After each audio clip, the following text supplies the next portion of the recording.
Welcome to Limitless, our first P4 platform update of 2026. This year has been nothing short of extraordinary. Our customers have achieved incredible milestones powered by P4, from dominating the Game Awards with more than 9 out of 10 of the winners using Perforce P4, and where Clair Obscur Expedition 33 took home the coveted Game of the Year title, to continuing to power the top companies creating the latest CPUs and GPUs. P4 has been at the heart of innovation and success. I've had the privilege to interview several of these innovative creators as part of our new podcast, In Development: Conversations in Media, Game Dev, and Real-Time Visualization. Each episode features candid conversations with technical directors, pipeline specialists, and digital creators who are not only sharing what they achieved, but what broke along the way and how they solved real-world production problems under real pressure. The show is available on YouTube, Spotify, Apple, Amazon, or wherever you get your podcasts, and we have new episodes coming out each month. As we step into 2026, we're at a transformative moment for Perforce. In May 2025, we unveiled Perforce Intelligence, our vision for embedding AI across our product lines and seamlessly connecting it with tools across the DevOps lifecycle. Then, in October, our product team introduced the P4 MCP server, our first step towards our vision of integrating P4 with AI tools in a safe, flexible, and customizable way. Today, we're excited to share the latest updates across the P4 platform, but this isn't just about features. It's about solving your biggest challenges, whether you're an admin managing complex pipelines or a collaborator navigating daily workflows. We've got something for you. We also have our product team live in the chat today to help answer any questions that you might have as we're presenting. So, to kick things off, let's dive into some powerful tools for integrations, whether that is with AI or your own custom tools with the P4 MCP server and the new P4 REST API. And as a special guest, I'm going to be joined today by Trish Tomiak, our Chief Software Architect for P4, who's going to tell us about the brand new features for P4 Code Review. Up until now, P4 MCP has been helping with everyday developer tasks, everything from formatting changes descriptions to answering questions like whether a customer fix has actually made it into the right branch. But development doesn't stop when the code is written. Reviewing code and reviewing other people's code is just as essential. This is where P4 MCP's new code review capabilities really shine. Until now, if I wanted to see which reviews needed my attention, I'd open a browser, navigate to P4 Code Review, and dig through the dashboard. But what if I never had to leave my IDE? What if I could just ask my agent whether there's anything I need to look at for the project I'm already working on? Let's try that. Behind the scenes, P4 MCP automatically located my P4 Code Review instance, confirmed that I was already authenticated, queried the dashboard, and processed all of that information to help me pinpoint the exact review I was looking for. Then, it returned everything my agent needs to know, including the fact that this particular review introduces the new P4 Code Review support into the P4 MCP itself. The agent also determined that this change has already been committed, which means that we're dealing with a post-commit review.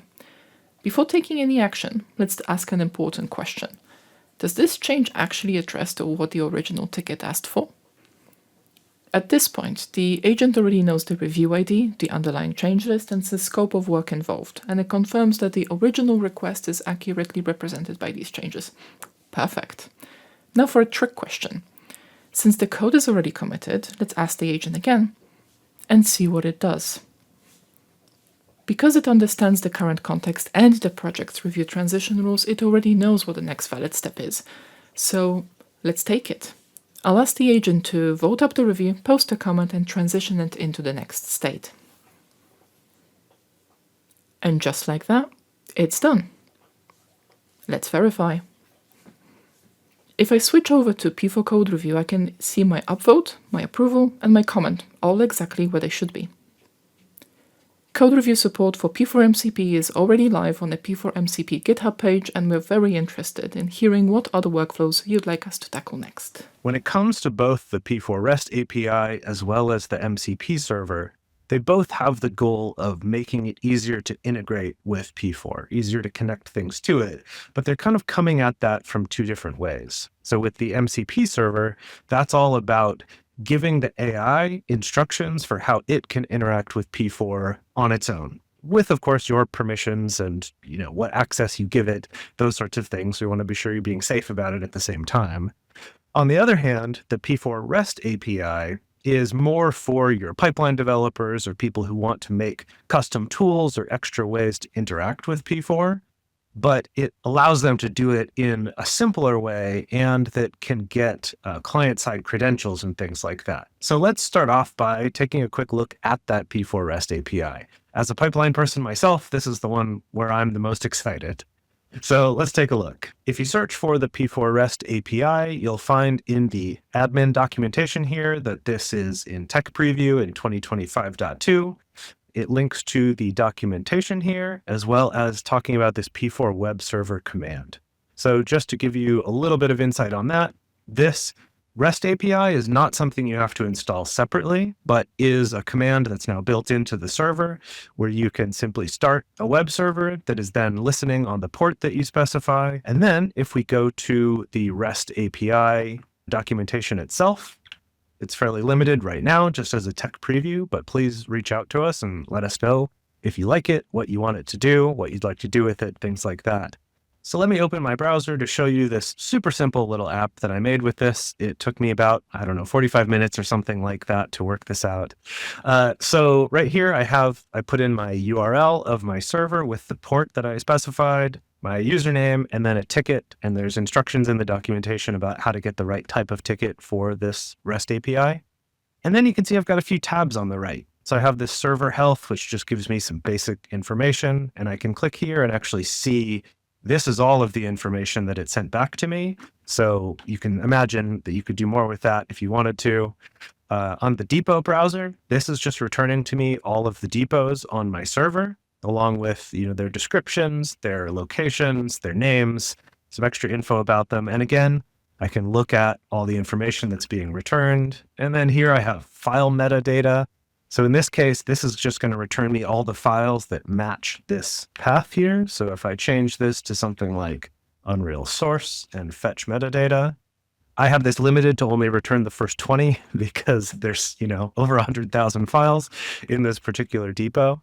But you can see that I can go through these and see when they were changed, when they were modified. And if I click in here, I can see more like what change list it came from. There's also endpoints for checking out the change lists, as well as some prototype endpoints to see if people want to use those and if they feel stable. And that's for getting things like users, even editing users. So you could make a nice control panel for your admins this way. So again, for that, just go to the documentation and look up the P4 REST API. It's built into 2025.2 and later. And hopefully this will come out of tech preview in a little while. But for now, of course, be aware, it's still experimental. But I'm really excited about this direction as someone who always wants to get in and customize things. Now let's shift gears and talk about the P4 MCP server. So this one actually came out of a hackathon that we did at Perforce last year. There was a team that decided to put together an MCP server. And they ended up doing this, and people thought that it was cool enough and interesting enough that they decided to make it something that's public and actually flesh it out a little bit more. So this is available open source on GitHub so that you can go check this out. You can look through all of the source code and everything here to see how it works, or fork it and customize it for yourself. And you've probably heard talk about this, but basically an MCP server is a program that runs locally on your machine. And it allows an AI agent, like one in your coding software, or even a standalone one like Claude Desktop or something like that. It allows it to connect to that app so that it's able to use the various tools, and the tool kind of automatically explains, here's what I have, here's what I can do, here's how you can use me. And then the AI is able to run commands through that, and then it can give it more powers, give it access to information that it wouldn't have otherwise. So with the P4 MCP server, it's just a super simple install. You can just go to releases here, download an executable file and run it. And then you just go through, and we have some example configurations for how you would set this up in different IDEs, different applications. And then there's also some arguments here to make it safer. So one option you can turn on is this read only. So that means that it can only do commands that don't try to actually write or change anything on your server. The MCP server itself just won't even tell the AI that these other commands exist. So it'll just limit it to those read-only commands. And then you can even get more granular by using this toolsets argument and specifically tell it which individual tools are you allowed to use. So you really can get granular with how you control this. So let me just do a super simple demo for you using Claude Desktop. Here I am in Claude Desktop, and I'm just going to show you first what it looks like if I don't have the MCP server set up. So for example, I could ask it a question about my P4 server.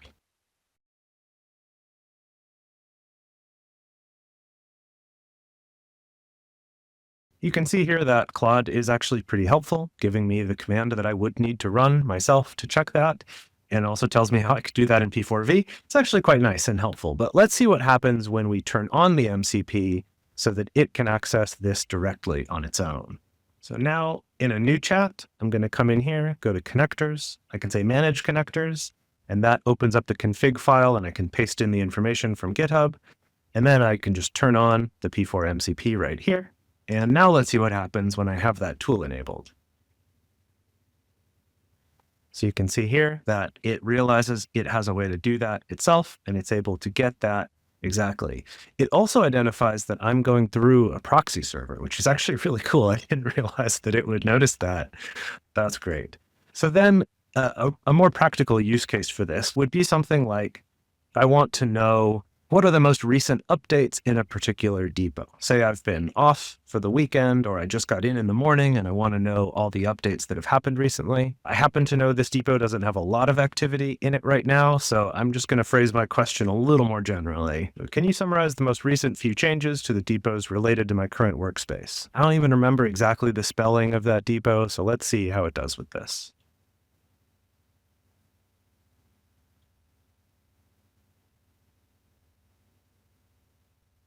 So in this case, instead of just looking at my active depot, you can see that it looked at all of the different workspaces that I've worked on.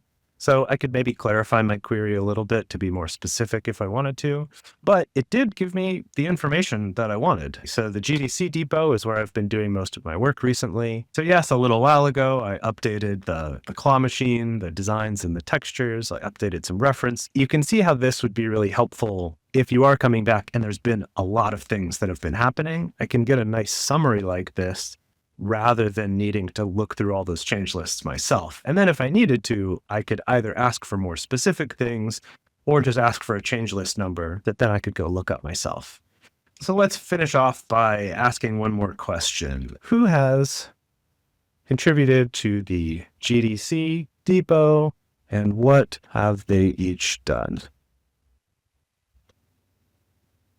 So here it's checking change lists. I can open this up and I can see specifically that it's looking for ones in the GDC depot path. And I'm the primary developer. Yes, it correctly identified that. I did all these things. We have Jay Bartush just doing some design. So we have his design files there. I have an automation set up. That's cool. I forgot that it was going to include that there. So yeah, I have a little automated system user that does some image processing.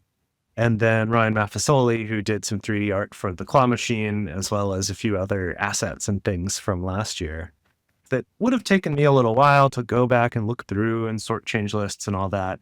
It just gives me access to that information much more easily in a conversational way by using the P4 MCP server. So I want to give a shout out to everyone on the team who came up with this during the hackathon. I love that we do those hackathons. And I look forward to seeing what you all do with this and what you find the best use cases are. So this is open and available for you to fork and contribute back. P4 remains the industry standard across gaming, media and entertainment, and semiconductor fields for its ability to deliver with the speed, scale, and security that matters. Both the P4 MCP server and the REST API are available today, and for existing P4 users, they're completely free. You can visit our P4 platform updates page right now and learn how to get started. If you're new to P4, you can start building your foundation for free with up to 5 users. And when you're ready to expand, just reach out and we'll guide you to the right starting point. But a robust platform needs an equally powerful user experience. To show how we're making version control accessible to everyone on your creative team, I'm excited to bring in principal software engineer and one of the co-founders of P4.1, Sebastian Rath. Thanks for joining us today, Sebastian. I'm excited to chat about P4.1. Thanks for having me. Same here. Tons of cool stuff to cover. Awesome. So just to catch everyone up, a few months ago, we launched P4.1, which is our version control client designed specifically for artists and designers. And you guys just pushed a fresh update. So what are some of the new things in there? Indeed. As you mentioned, P4.1 is our tool built for artists and designers. So we've got a bunch of feedback from different studios, especially game devs and VFX houses. And the biggest change we made in this update is how the timeline works. But let me take a step back here just to give some context to everyone who isn't familiar with P4.1. So one core feature that stands out compared to P4V is, or the classical P4V desktop client, is local versioning. So that means whenever you work on a project, you save all your changes, like usual, on your own machine. But you can now create versions from from your state of your project and can roll back to it whenever you want. And eventually, when you're done with your task, you can just push the latest state of your project to the server. And all the intermediate changes that you may have made during the day, you can archive them or even discard them to free disk space. Yeah, I think that ability to do that on your own, in your own workspace and play around before submitting it is huge for artists. So I've been really excited about this project because it finally lets artists and designers experience version control that like developers have had this benefit and have been used to working in this for decades now, really. And for myself, I started as a VFX artist and didn't know anything about version control. You know, it was just renaming files, copying files, old school. And I found that since I started learning coding years ago and learning version control, now I've brought that back into my artwork. And the biggest change for me is having that freedom to try things and do experiments, make big changes and not worry about breaking things or ruining things or like running out of undo buffer, because I have this safety net now, kind of like a save point in a game where I can get back to this previous state without having to manually duplicate, copy my whole project, remember how I named it or what drive I put that on, things like that. So when you're talking about this new timeline that's been improved upon since P4.1 first came out, can you tell us, how has this changed and how does this change the way that people can understand and track their work? And what sort of feedback have you gotten about that? Absolutely. And the best thing is to just demo this. Great. So the timeline combined with local versioning helps the artist with experiments to try things out, right? Like artists love to try things out during the day. And I can showcase that in this workspace here with an Unreal Engine project. So here on the left side, you see a timeline. And I come to that in a second. And here on the right side, that's the file viewer, right? So where you see all the files of a version in the timeline. And so I also just want to reiterate that we made this really, really pretty. So that artists can see immediately what their project consists of, how did their files change over time. And so it helps us now in a second to visualize how the project evolved. And so when I go away here from my base change list and I go to make material red, I filter only the items that I modified. I know I have great artistic skills here. So I made a material red, I made a material afterwards pink, and eventually I made it blue, right? But still, this version here consists of like all the files of the entire Unreal Engine project.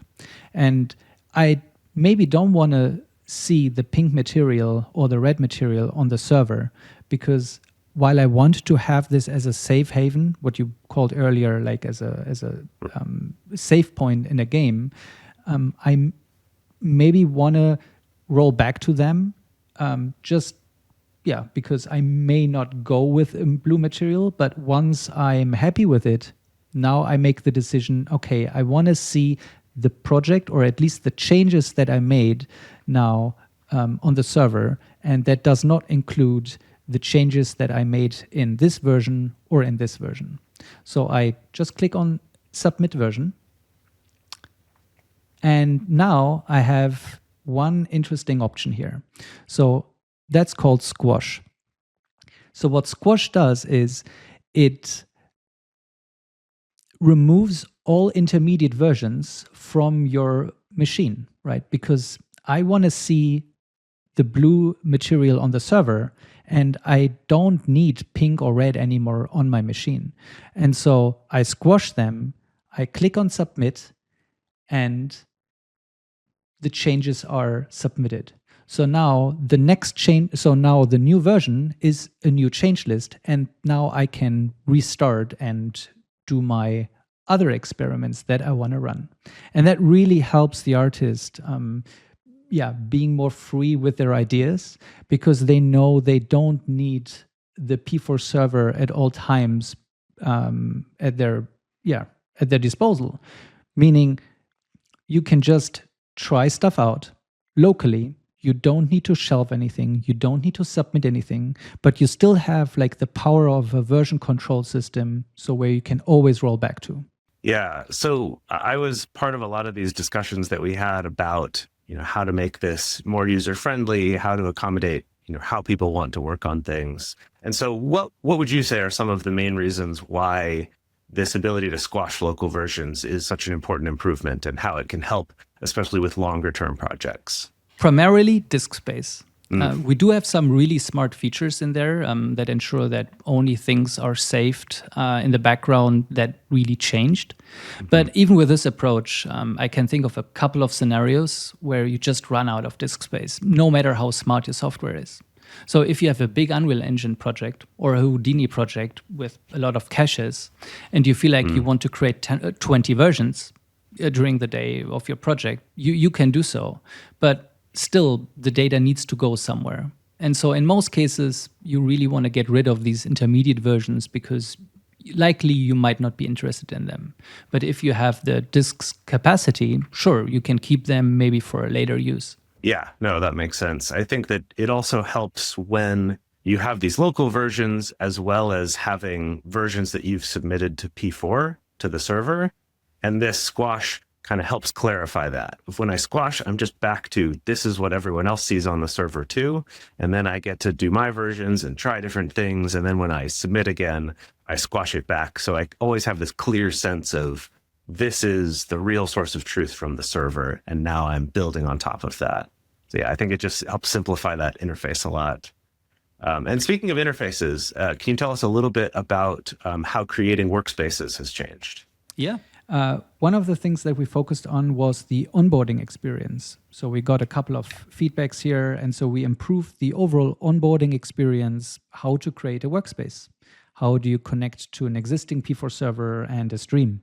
And I think the best here is to just demo this. So at the top left here, there is the create command. And the user now gets the choice, either, as you said earlier, either to work entirely by yourself, everything stays on your machine, everything, or you want to connect to a P4 server. And so while you iterate still locally, eventually you can push your changes to a server. And so for this demo here, I just go with option 2. And here you get an additional dialog where you have different options of how to connect to. So in software engineering, naming things is really, really hard. So same here. So you will see refinements of the options in a future update. Mm-hmm. But for simplicity, we just create a new workspace from scratch here. And we connect to a P4 server, choose a depot, and the stream. Now we call this city sample, and it's now placed here at a directory of my liking. So I click create workspace, and I can sync my changes. I click sync, and now it downloads the latest change list or the most recent change list for that stream. Perfect. So now the changes are synced, and this is now the change list number 6 here. And now I can start iterating just locally, and then I can push my changes. Yeah, absolutely. And that's actually a great segue to feedback and how users can get involved. Can you tell us a little bit about the Discord community and how people can join that? Yeah, that's a great question. So once you open P4.1, in the bottom left, there is a Discord icon here. And once you click it, you get an invitation to our Discord community. And yeah, we want to be really as close to the feedback as possible. And so jump on Discord, tell us what you think. Ask us anything you want. And of course, if you have other channels or prefer email or existing contacts as Perforce, of course, we listen on multiple channels. So we're really interested in what your feedback is. Yeah, awesome. I'm in that community as well, so I look forward to seeing you all joining when you download P4.1 if you haven't already and get there in the Discord server. Thanks so much for sharing this with us, Sebastian. Yeah, thanks so much as well. P4.1 is completely free and available for download. If you're a 3D artist working in Maya, Blender, or Unreal, check it out today. P4.1 is our most intuitive version control for artists and creators, designed to make managing versions as natural as the creative process itself. And with the upcoming 2026.1 release, you'll see even more enhancements that continue to streamline collaboration and empower long-term projects. Now that we've explored how P4.1 is reshaping version control for creators, I'm going to zoom out and look at what's happening across the entire P4 platform. First, let's take a look at what's new in P4 Code Review. We've incorporated a way for you to connect your LLMs to P4 Code Review to summarize what's changed, and now can also help you improve your comments right within commenting. And we also have updated our review pane, including the ability to add review comments to multiple lines and adding comment reactions. So let's go and show a little demo of that right now. All right, now let's pull it up and take a look at a few updates we've made to P4 Code Review that make the reviewer experience faster, clearer, and more collaborative. First, we've improved how you interact with the code directly. So now you can select multiple lines and instantly choose to comment on all of them or copy that text. This makes it a lot easier to discuss broader changes or highlight issues that span more than one line, or to, put this somewhere else if you need to make notes. We've also added this AI assistant to help you understand what you're looking at. So whenever you select a block of code, you can click here to get an AI summary to explain what those lines are doing. And this can be especially useful if you're reviewing an unfamiliar code base or you just want a quick second opinion before adding your comment. Now, let's look at this example here from an existing review. Here, Steve left a comment on lines 57 through 75 asking for a brief meeting. So after that, I want to follow up with notes. So I'll write this reply, and then I'm actually going to paste in the full meeting notes that we had about this.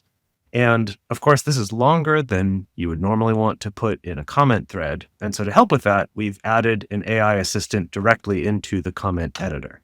So I can ask it to improve the comment, summarize it, fix spelling and grammar. And you can even add your own custom prompt. So that could be for translation, formatting, or a special workflow.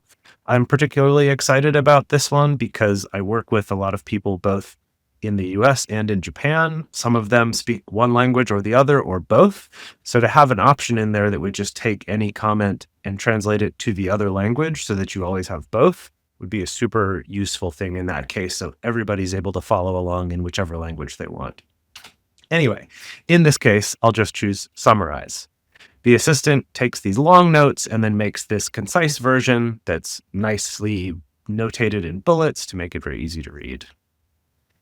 And finally, we've added support for emoji reactions on comments. This makes it easy to give lightweight feedback, acknowledge updates, close the loop on discussions, or just confirm that something's been addressed. And in addition, it helps keep that communication fluid and human, especially across large distributed teams. So those are the latest improvements to P4 Code Review. We have multi-line comments, AI-powered insights and editing within your comments, custom prompts, and the fun, quick emoji reactions. Let me show you some of the latest updates in P4 DAM. Just as we've enhanced P4 code review with AI-powered tools and new collaboration features, we're also bringing updates to asset management with P4 DAM. These improvements are designed to make creative workflows more intuitive, efficient, and connected, whether you're reviewing assets or managing approvals across your team. Let's jump into that. So starting out in a project, we're going to go into this collection of 3D models. And as I hover over each one, you'll see that by moving my mouse, I can scrub through this automatically generated turntable preview. So this gives you a full 360-degree look at the model without having to load it up in the asset or open a viewer. It's instant, and it works not just for 3D models, but also for videos and animated assets, anything that can generate this scrubbable thumbnail view. Now, if you do want to take a closer look, you can open a model directly in the web viewer. Here I can rotate around, zoom in, inspect details, see comments, look at the angle that the person was looking at when they left that comment. So next, let's take a look at workflow transition rules. These give teams much finer control over how assets move through their approval pipeline and how statuses can change. So by going into the workflow settings, I can select a workflow, and then I can go over to the new transition rules tab. So here, let's create a rule called approvals. When an asset is in the review state, I can specify that to move it into the approved state, I can select specific users that are able to do that.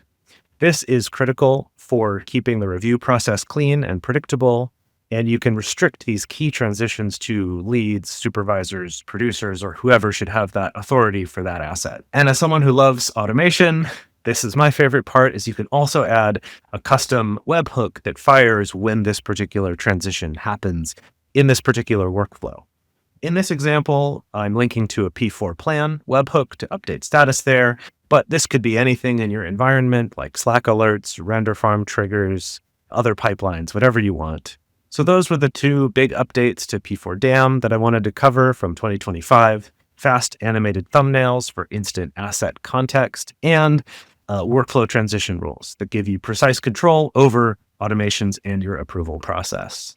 In the same spirit of innovation that's driving our updates to code review and digital asset management, we're excited to showcase how P4 Plan is redefining project management with a focus on speed and responsiveness. The latest enhancements to our web client are designed to help teams handle thousands of tasks with ease from anywhere, making planning and tracking progress faster and more intuitive than ever before. So here I want to take you through two important updates that we brought to P4 Plan in 2025. These are improvements that make planning faster and more flexible, no matter how large your project grows. First is the new product backlog view in the web client. So let's start in the web client. Each project now includes a full product backlog view right in the browser. As many of you know, P4 Plan has traditionally been centered around its dedicated desktop client, and that choice, though uncommon today, has allowed Plan to deliver something that most tools struggle with, which is speed. Instant updates, fluid navigation, and the ability to work with thousands of items without ever slowing down. This new web backlog is now built with that same philosophy. So here you can see in this project, and inside of it, there's a backlog containing a large number of items. And even as I expand these and look through these lists, you can see that everything loads very quickly. There's no hesitation. And so even huge backlogs can feel lightweight. When I open an item, if I click on it, it opens a side panel that gives me everything in one place, the fields, comments, attachments, links, without forcing me to navigate through multiple screens. And from this view, I can commit items to a sprint, break them down into sub-items through a menu right here, and I can take action right away. Now let's talk about placeholder users. To do that, I'm going to switch to the desktop client. So this is a feature that makes early planning much easier. These used to be called ghost users, now they're called placeholder users. And they're designed for exactly the situations that teams face, especially in pre-production or early staffing. So here I'm planning out work for this main character. And looking at Johan's schedule here, it's clear that they're overloaded. They have too much on their plate. So I need another 3D artist, but that person hasn't joined the team yet. I can create a placeholder user and give it a name, either a person's name or 3D artist 3, for example. So I can assign some tasks to them and then see how that impacts my overall scheduling. This lets teams model their staffing needs, forecast better, and plan confidently before every role is filled. And these placeholder users don't consume licenses, so you can use them freely in planning ahead for future hires or contract roles, or you can even use them long-term for non-human resources like a motion capture stage or a review room that is going to be part of your planning and needs to factor into your schedule. And then when a real person does start for one of these placeholder users, I can simply convert that placeholder user into a full user. And all of the work that was assigned to them transfers over automatically, and they can log in and see their tasks right away, either in the desktop client or in the web view or through the API if you have your own custom integrations. And then we've also made some improvements to how placeholder users are managed compared to the previous Ghost users. So one is that they're now assigned to specific projects, much like users are. So again, it makes it much easier to replicate what you're going to do with a normal user with these placeholders, and that administrators can all see and manage them just like project leads. And so this keeps everything organized across large studios and allows you to delegate. So these are the two updates that came to P4 Plan from 2025 that I wanted to feature. The fast web-based backlog that handles huge projects effortlessly and allows you to access some of that planning from the web view without having to use the desktop client. And then this smarter, more flexible way to plan ahead with placeholder users. Now that we've gone through the recent updates to the P4 platform, let's turn our sights on the future and talk with Senior Director of Product, Brent Schistel, about what's coming up next. So Brent, thanks for joining me. Yeah, thanks for having me, Jason. I'm excited. Yeah, absolutely. So to start off, can you tell us what is the big goal this coming year? Like, what is our focus coming up in this next year? Yeah, I love this graphic that you're seeing right now just because it shows the entire platform that we call the P4 platform. Starting from any type of planning methodology that you want to use to versioning, to being able to use a client that supports offline and kind of safe experimentation, all the way through the review aspects, whether it be a binary asset or whether it be a text-based asset. And you've already heard from the likes of Trish and Sebastian, but I'm just really excited to focus on unification of the platform and then also interoperability and extensibility. So when we talk about extensibility, we're talking about things like Python modules and ways to enable customers to get out ahead of where our roadmap might be or where our development velocity at Perforce might be, instead of having to wait on us for every single little thing that you want in terms of maybe it's supporting a new file type for previews and thumbnails in DAM or a new way of doing things within P4 Plan. We want you to be able to do that without having to wait on us every single time. And then also we talk about interoperability. And so we're talking about things like I'm in P4 Plan and I can see information about the review status of the asset according to P4 DAM, or I'm in P4.1 and I'm doing that offline development, but I'm able to see for that asset what tasks in P4 Plan is that asset assigned to or associated with. And then for that asset in P4.1's view, is it associated to any reviews inside of P4 DAM? And if so, what are the status of those reviews?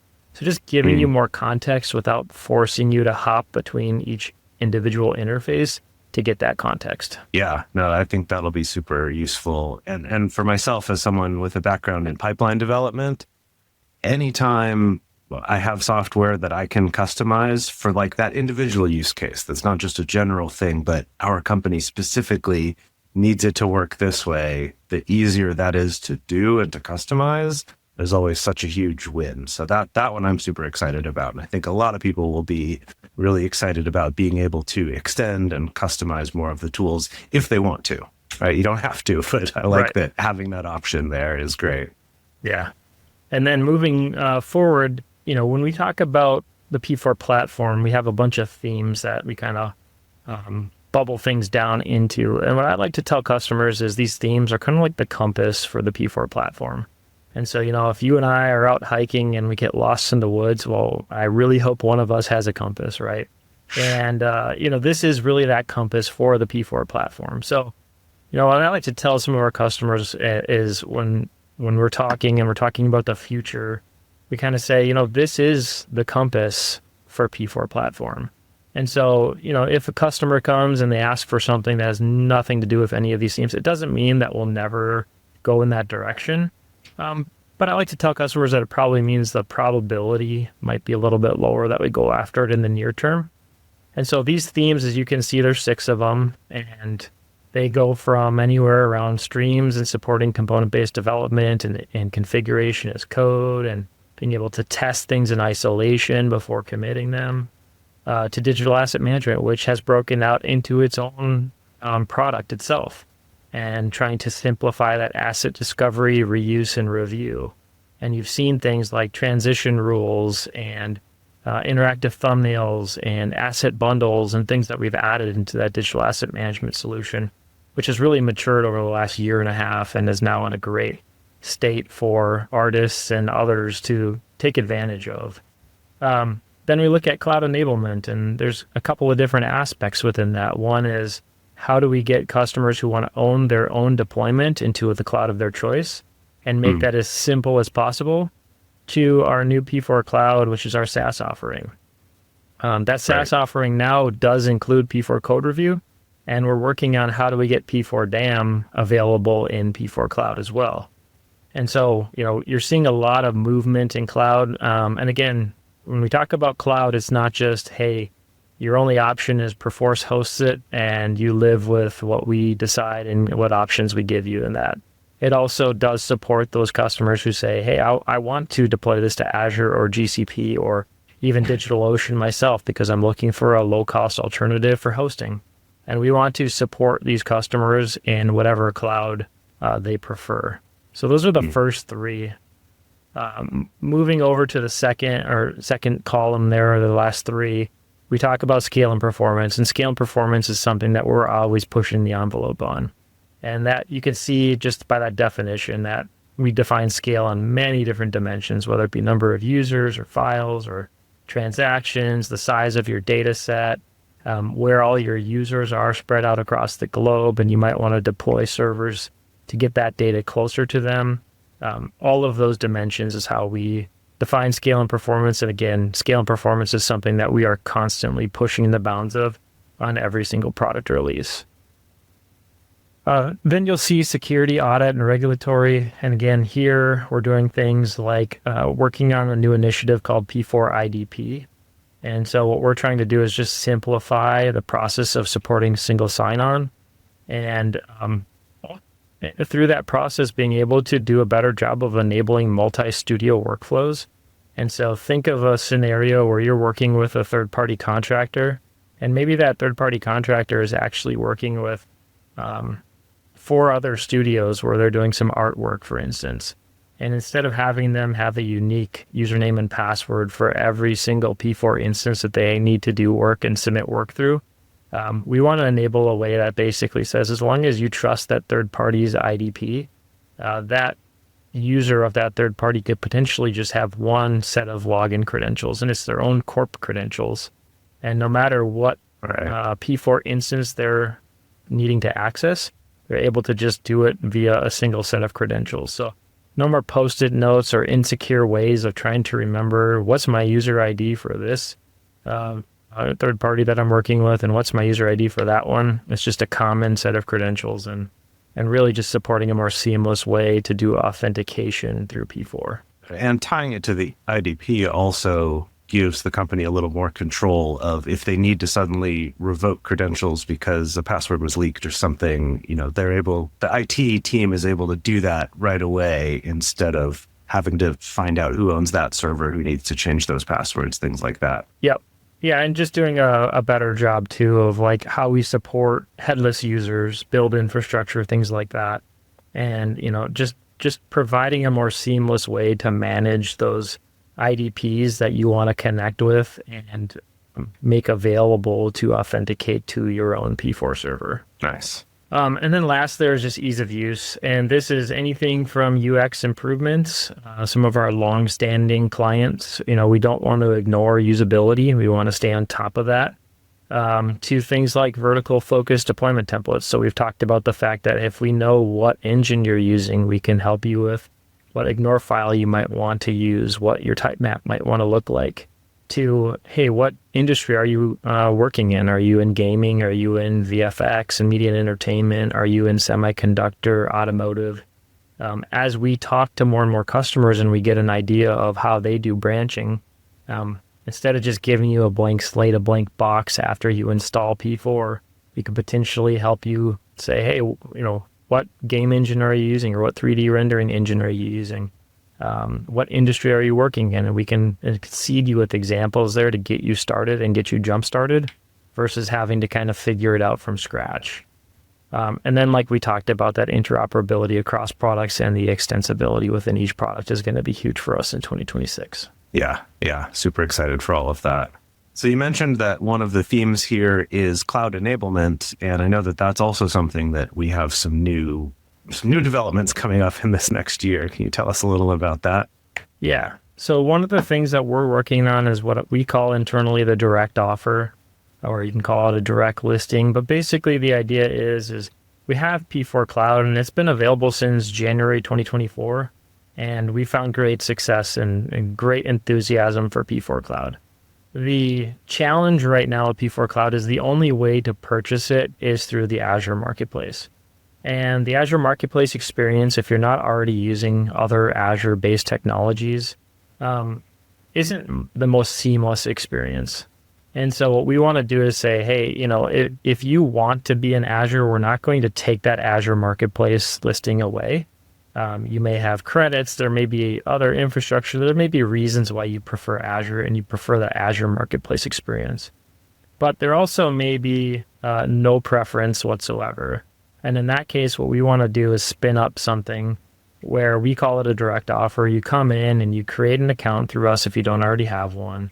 And then once you get that account verified, you would come, and the second picture here, kind of in the lower right portion of my screen here, is showing a sign up for P4 Cloud, where you would come in and you would just give us your credentials and how many users you want, how much storage you want.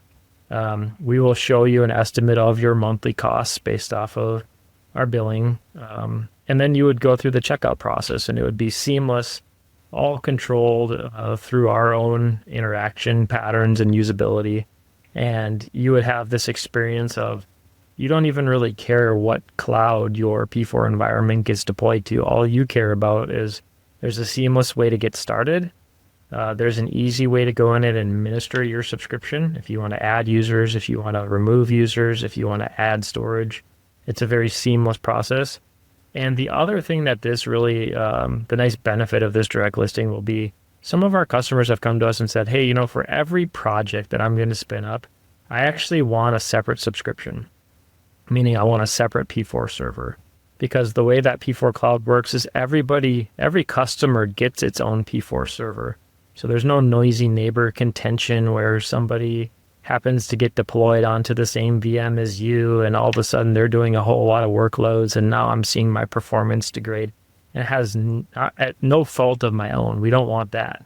And some customers have said, I actually want a different, unique P4 tenant for every single project. And in this case, that will be all managed under a single identity. So you'll be able to go in and sign up for that initial one.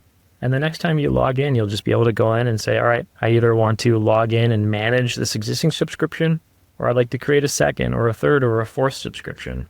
And it's going to be a seamless experience by which you're directly interacting with us, and you're not really worried about where it's getting deployed behind the scenes. Yeah, that can definitely be really useful for people who do a lot of contract work. And so they might need to separately bill for the servers for each different project that they're on. And so having those separate makes that a lot simpler, instead of having to kind of figure out what's the calculation for how I pass this on to my clients or something like that. Yep, exactly. And it's going to be a seamless billing experience. And again, then when you contact us, if there was ever something that, caused your subscription to go into suspended status or something like that, like for a missed payment or anything like that, we just have more controls and we own it in terms of what happens in those scenarios, versus sort of being at the mercy of a cloud marketplace where those those policies are defined by that marketplace, and we just kind of have to live within the confines of them. So it's going to be great for us too, because, if something, goes wrong or an exception happens, we just have more control over how to recover from those. And the end client to customer experience should be just much improved through this direct offer. Yeah, and I think in general, that's part of the appeal of P4 Cloud is the fact that our teams who have so much experience with this are the ones handling all the upgrades and backups and things, so that you've got the latest security patches and that your data is backed up and recoverable and things like that. Yeah, our initial feedback from customers that are on P4 Cloud right now, it's very much they're just conditioned that the last Monday of every month, assuming it's a business day, they're going to have a 4-hour window where we're going to do maintenance. And they're always just, they get the security of knowing that backups are regularly happening, upgrades are regularly happening. And these are things that they don't have to worry about themselves. We just take care of it for them. And so that's really the appeal of that P4 Cloud offering, is just the fact that you don't really have to worry about certain aspects of administration, and particularly managing the infrastructure. And one of the other things that we're looking at in 2026 is right now, P4 Cloud is set up for customers that have 50 or fewer users. And so we're looking at, can we expand that 50 up to, let's say, 100 in 2026? So that's another thing that we're going to look at, is just kind of raising the upper limit of the maximum number of users that we're going to allow on our P4 Cloud offering. Nice. Well, thanks for going through all of this with me, Brent. I think this is a lot of exciting stuff this year. And if you come back for our next Limitless, hopefully we'll have lots of updates about all of these. Yeah, I'm excited. And we definitely will. And hopefully we'll have a lot more exciting stuff after that to talk about.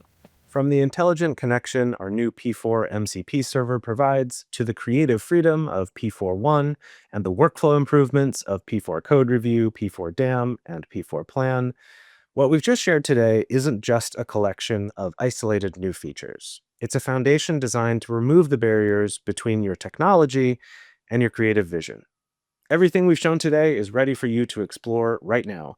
Visit the Limitless page on our website to get started with the new P4 MCP server, the REST API feature in the latest P4 server, and P4.1. On that same page, we've also uploaded detailed documentation on all the features demonstrated today, including the new AI-assisted code review workflows. If you're managing a complex pipeline, our team is here for personalized consultations to help you implement these tools effectively as well. So please reach out. Thank you for joining us for our first update of 2026. We built the P4 platform to ensure technical limitations never stand in the way of your success. I hope to meet many more of you soon, and we're excited to see what you create this coming year.